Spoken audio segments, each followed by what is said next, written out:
मुझे ये बताइएगा कि जो मराठी साहित्य सम्मेलन हो रहा है, कैसे देखते हैं आप इसका? क्या एजेंडा रहेगा, क्या रूपरेखा रहेगी? मैंने जैसे कहा कि महाराष्ट्र में जो एक पोलराइजेशन हो चुका है जाति धर्मों में, तो महाराष्ट्र का माहौल इतना ख़राब कभी मेरी जनरेशन ने नहीं देखा।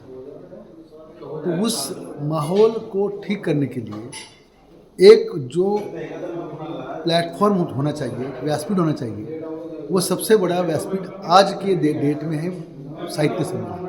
क्योंकि अखिल भारतीय मराठी साहित्य सम्मेलन में एक तरफ रानडे, गोखले, केलकर जैसे लोग थे, दूसरी तरफ लोकमान्य तिलक, स्वतंत्र देव सावरकर जैसे लोग थे।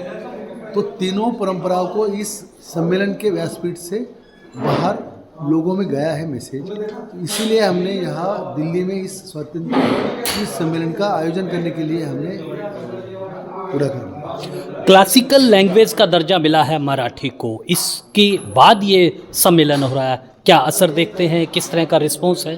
देखो, महाराष्ट्र कभी आक्रामक नहीं था। हम अपनी मांगे देते हैं, लेकिन किसी को हरा करना है। तो इस बार की जो क्लासिकल लैंग्वेज के बाद जो महाराष्ट्र में माहौल था कि हमारे पास दिल्ली वाले ठीक नज़र से नहीं देखते, वो चेंज हो गया। दिल्ली में जो रहने वाले मराठी हैं उनको लगता था कि हमें एक आ गए तो एक थोड़ा जनरेशन गैप जैसे होती है, उस टाइप के गैप आ गई थी। वो गैप कम होने का काम इस सम्मेलन के बाद शुरू हो जाएगा। क्या उम्मीद लग रही है आपको? क्या रोशनी लग रही है?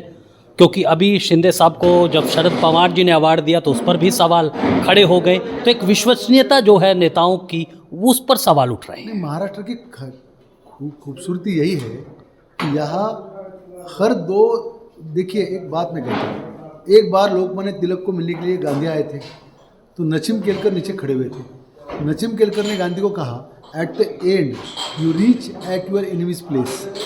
तो गांधी रुक गए, 2-4 मिनट रुक कर कहा कि no, opponents place.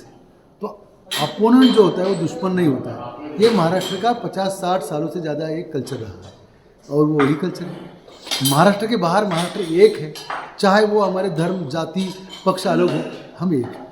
Hindustan post से बात करने के लिए बहुत बहुत शुक्रिया।